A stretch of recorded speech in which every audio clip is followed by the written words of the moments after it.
Good morning, students. Today's thought: God never shut one door without opening another. अर्थात ईश्वर एक बार बंद करता है तो दूसरा खोल देता है।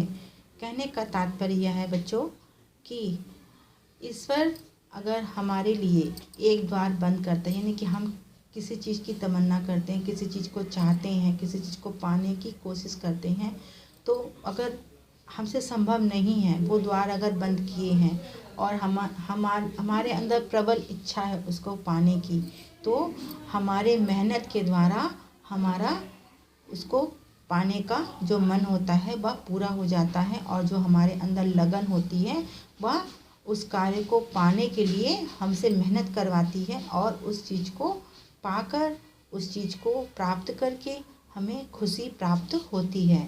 यही कहने का तात्पर्य है बच्चों कि अगर एक दरवाज़ा बंद हो जाता है, अगर आपकी किसी भी चीज़ की इच्छा है, सपोज़ आप फर्स्ट आना चाहते हैं, क्लास में टॉप होना चाहते हैं, स्कूल में टॉप होना चाहते हैं, अगर बाय द वे आप क्लास में फर्स्ट नहीं आए हैं, सेकंड पोजीशन में आए, थर्ड पोजीशन में आए, तो आप इसको गिल्टी फील मत कीजिए, आप अपने आप को ग्लानि मत कीजिए कि मैं ऐसा कैसे मेरे साथ हो गया। देखिए, आप मेहनत करेंगे तो आप हो सकता है एक ना एक दिन टॉप ज़रूर करेंगे। इसलिए मेहनत से कभी भी हाथ मत छोड़िए, मेहनत का हाथ हर समय पकड़े रहिए और मेहनत करते रहिए। आपको एक दिन सफलता अवश्य मिलेगी, क्योंकि ईश्वर आपके साथ है। बच्चों, आज हम लोग पढ़ेंगे हिंदी सेकंड में चैप्टर 11, अशुद्ध शब्दों के शुद्ध रूप। ओके, हम लोगों ने छोटे क्लासेस में भी पढ़ा है कि व्याकरण का क्या कार्य है कि भाषा को शुद्ध रूप से बोलना और लिखना हमें बताते हैं, यह व्याकरण का काम है ना।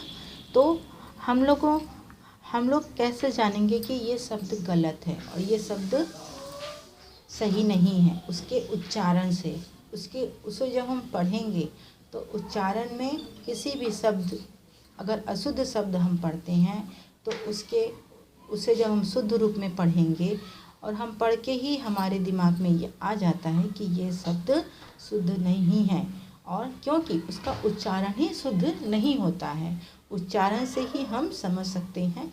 और कभी कभी लिखा हुआ देखते हैं तब भी समझ जाते हैं कि इसमें मात्रा का हेरफेर है, या शब्द सही नहीं है, या वाक्य नहीं सही है, वाक्य सटीक रूप से लिखा नहीं गया है। तो इस तरह के गलतियों को देख करके हम लोग उसकी अशुद्धियों को ज्ञात कर सकते हैं। तो पहली तो जो अशुद्धियाँ होती हैं ये 2 प्रकार की होती हैं। पहला शब्दों की अशुद्धियाँ और दूसरा वाक्यों की अशुद्धियाँ, है ना।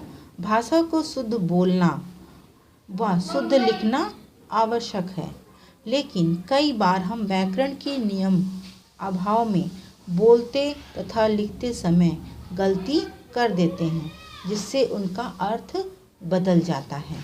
और ये अशुद्धियाँ 2 प्रकार की होती हैं, शब्दों की अशुद्धियाँ और वाक्यों की अशुद्धियाँ। शब्दों की अशुद्धियाँ क्या होती हैं? शब्दों के गलत उच्चारण से वर्तनी संबंधित अशुद्धियाँ हो जाती हैं, अतः शब्दों के शुद्ध उच्चारण करना चाहिए। शब्दों का जो है उच्चारण जो है वो सही करना चाहिए। अगर हम शब्दों का सही उच्चारण नहीं करते, कभी कभी अच्छे लोग भी देखोगे, हम लोग भी कभी कभी ऐसी बातें बोल जाते हैं जो सटीक रूप से वाक्य में सही नहीं होता, शब्दों में सही नहीं होता। क्योंकि कभी कभी जब हम लोग बोलना शुरू करते हैं तो कभी कभी ऐसा भी होता है कि कुछ जल्दी बोलने के कारण या किसी कारणवश हमारे मुंह से कुछ गलत शब्द निकल जाते हैं, है ना। लेकिन अगर हमारे मुंह से गलत शब्द निकलते हैं तो मस्तिष्क को तुरंत ही ज्ञात हो जाता है कि यह शब्द गलत है, फिर उसे सुधार के बोला जा सकता है। हर इंसान से त्रुटि होती है, कोई ज़रूरी नहीं है कि बच्चों से ही त्रुटि होगी, हम टीचरों से भी त्रुटि होती है। त्रुटि हो करना कोई गलत बात नहीं, लेकिन त्रुटि को अपनाना और उसको सुधारना यह बहुत ज़रूरी है, और ये सभी के लिए ज़रूरी है। जैसे बच्चों के लिए ज़रूरी है वैसे हम टीचरों के लिए भी ज़रूरी है और हर मानव जाति के लिए ज़रूरी है। सिर्फ टीचरों के लिए नहीं, जो हम लोग पढ़ाते हैं तो हम लोग सही बोले, बाकी सब लोग गलत बोले, नहीं, सबके लिए, मानव जाति के लिए। जब हम मानव का रूप लिए हैं तो हमें त्रुटि करके, अगर हमसे त्रुटि होती, एक तो हमें त्रुटि करनी नहीं है, और अगर त्रुटि हो जाती है तो उसे सुधार कर सही रूप से सही तरीके से बोलना लिखना यह हमारा कर्तव्य है। ओके। उसी तरह यहाँ पर देखिए बच्चों, कुछ अशुद्ध शब्द दिए गए हैं और कुछ उन्हीं को शब्दों को शुद्ध रूप से लिखा गया है।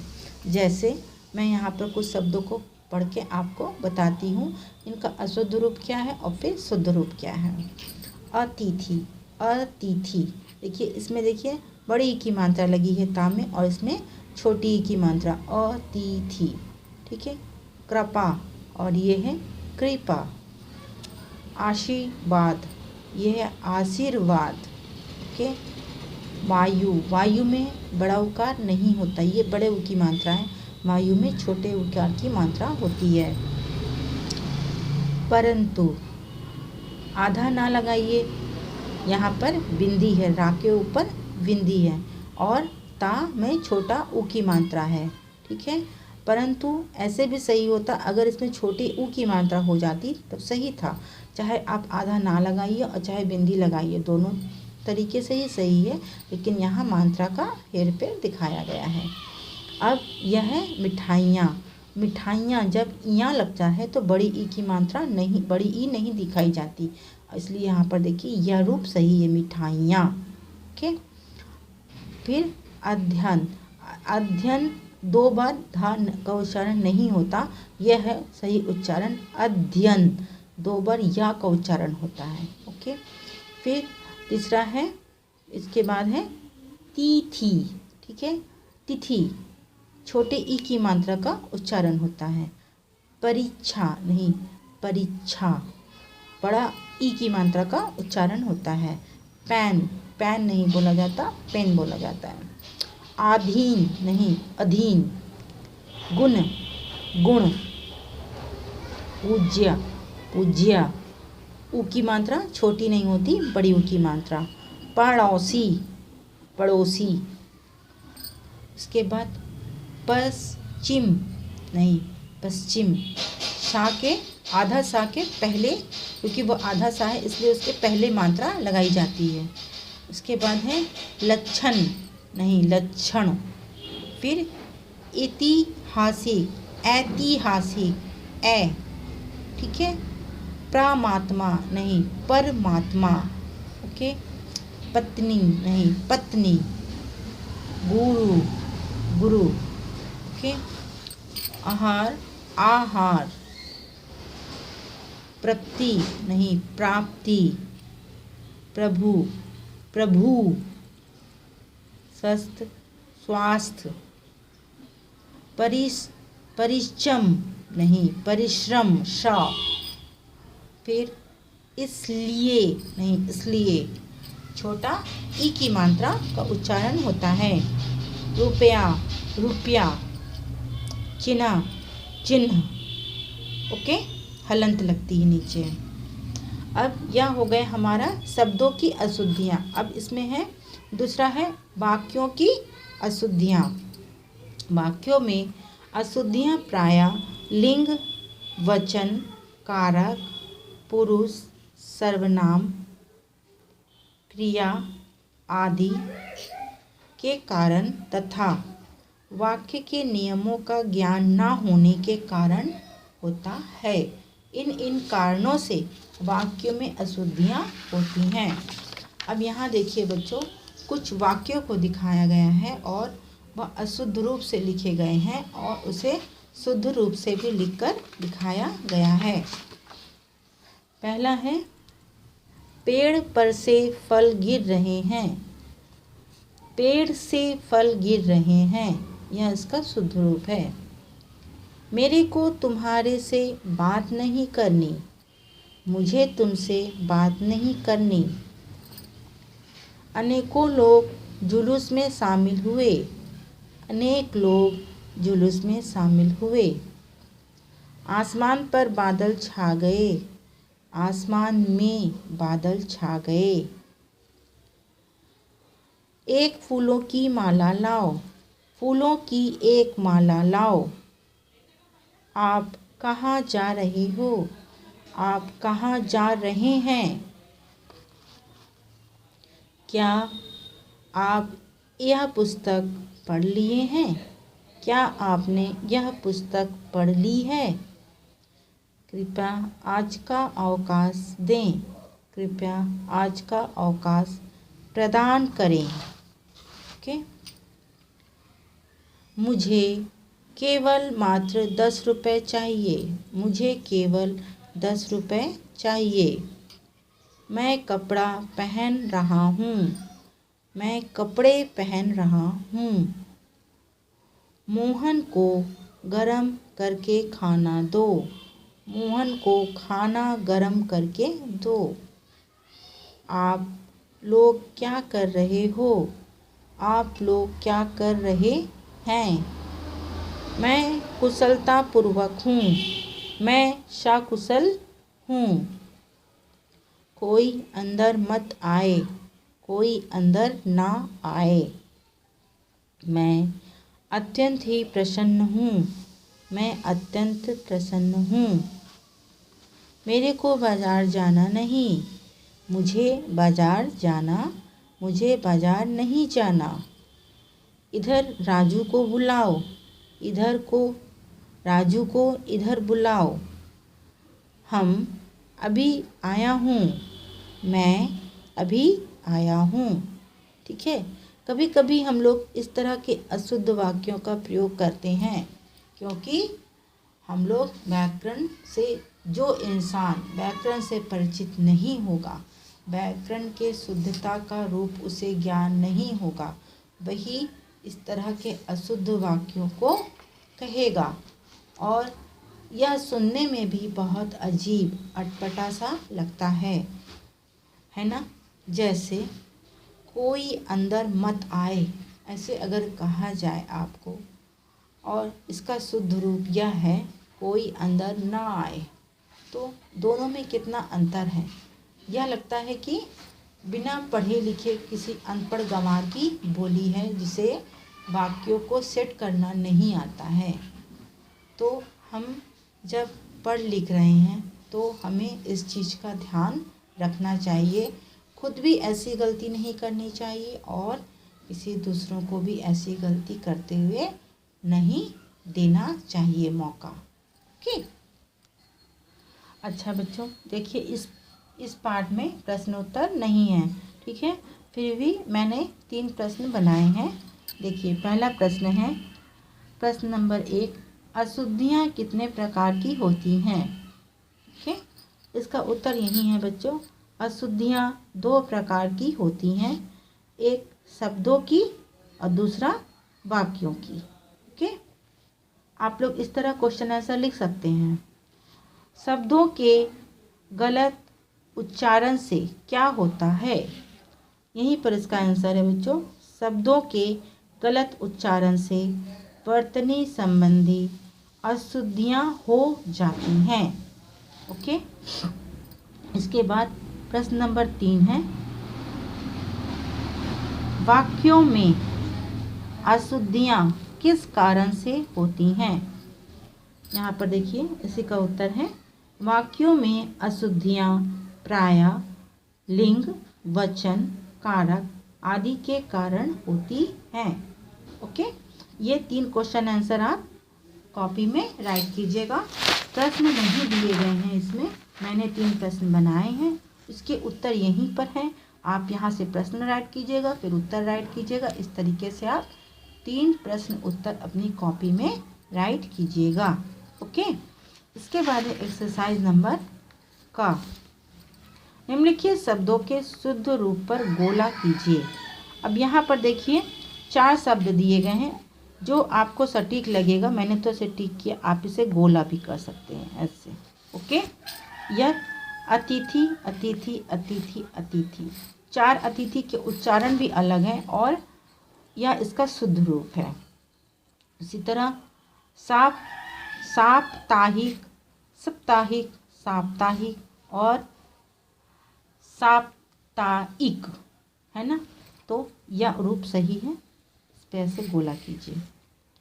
त्योहार, त्योहार, त्योहार और त्योहार यानी कि त्योहार, यह सही है। ओके। परनाम, परनाम, प्रीनाम, प्रणाम, यह रूप सही है। स्वास्थ्य, स्वास्थ्य, स्वास्थ्य, स्वास्थ्य, यह रूप सही है। ओके। इसके बाद खा नंबर, निम्नलिखित वाक्यों को के शुद्ध रूप लिखिए। यहाँ पर वाक्य दिए गए हैं, इसके शुद्ध रूप करके लिखने हैं। नंबर 1 है, एक फूलों की माला बनाओ। फूलों की एक माला लाओ या बनाओ, बनाओ भी लिख सकते हैं आप, बनाओ। ओके। पेड़ पर से फल गिर रहे हैं। पेड़ से फल गिर रहे हैं। मैं सकुशलतापूर्वक हूँ। मैं सकुशल हूँ। खरगोश को काटकर गाजर खिलाओ। गाजर काटकर खरगोश को खिलाओ। मुझे केवल मात्र 10 रुपये चाहिए। मुझे मात्र 10 रुपये चाहिए। ओके। निम्नलिखित शब्दों के शुद्ध रूप लिखिए। देखिए इसका कैसे चिन्ह। बीमारी, बीमारी। पश्चिम, पश्चिम। इसलिए, इसलिए। वायु, वायु का बच्चों शुद्ध रूप ही है ये, इसलिए इसको इसी तरह लिख दिया गया है। ओके। रसायन, रसायन। अधीन, अधीन। तिथि, तिथि।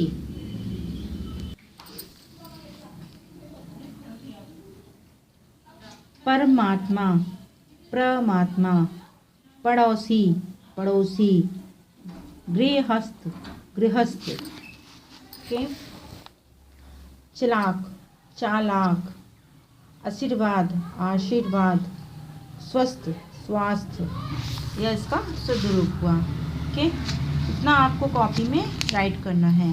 इसके बाद है, नीचे लिखे शब्दों के शुद्ध रूप लिखिए और वाक्य में प्रयोग कीजिए। यहाँ अशुद्ध रूप से लिखे गए हैं, इसे मैंने शुद्ध रूप से लिखा है और यह वाक्य प्रयोग यहाँ पर किया है। यह एक्सरसाइज आप बुक में ही करेंगे, इसे कॉपी में नहीं करेंगे। इसके बाद है खा नंबर, निम्नलिखित वाक्यों में इसके अलावा अगर आपको वाक्य प्रयोग अपने अनुसार बनाना है तो वो आप लोग स्वयं अपने अनुसार भी बना सकते हैं। यह मैंने आपके सहायता के लिए बना दिया है। ओके। दूसरा है, निम्नलिखित वाक्यों में उचित शब्दों में रिक्त स्थान भरिए। मेरे घर के दाईं डैश एक बगीचा है। और या और। ओके। रचना बहुत डैश करती है। क्या करती है? परिश्रम या परिश्रम करती है। आज बहुत तेज वर्षा या वर्षा आने वाली है। डैश के लेखक वेद व्यास हैं। महाभारत के लेखक वेद व्यास हैं। परसों से मेरी वार्षिक डैश शुरू होगी। परीक्षा शुरू होगी। ओके। यहाँ पर 2 शब्द दिए गए हैं, एक में बड़ी इकार, एक में छोटी इकार, लेकिन परीक्षा शब्द बड़ी इकार से शुद्ध माना जाता है, इसलिए परीक्षा में बड़ी इकार होती है। ओके। ये दोनों एक्सरसाइज आप बुक में ही कीजिएगा और कॉपी में करने के लिए बच्चों का, खा और गा, ये तीनों एक्सरसाइज कॉपी के लिए है। इसके अलावा ये जो क्वेश्चन आंसर है, क्वेश्चन आंसर बुक में नहीं दिए गए, मैंने 3 क्वेश्चन बनाए हैं। इन क्वेश्चन को लिखिएगा, फिर इसका उत्तर लिखिएगा, फिर प्रश्न लिखिए, फिर इसका उत्तर लिखिएगा, फिर प्रश्न, फिर उत्तर। ये प्रश्न उत्तर 3 प्रश्न उत्तर मैंने बनाए हैं। कॉपी में सबसे पहले नाम राइट कीजिएगा, प्रश्न उत्तर हेडिंग डालिएगा, क्वेश्चन आंसर राइट कीजिएगा, उसके बाद ही ये एक्सरसाइज राइट कीजिएगा। और सिर्फ राइट नहीं कीजिएगा बच्चों, उसे लर्न भी कीजिएगा। जब तक आप किसी भी चीज़ को, लिखे हुए चीज़ को लिख करके लर्न नहीं करेंगे तो वह कार्य आपका संपूर्ण नहीं होगा। लिखने के बाद लर्न कीजिएगा, तब कॉपी बंद करके रखिएगा और संडे को होमवर्क सेंड कीजिएगा। Okay, thank you.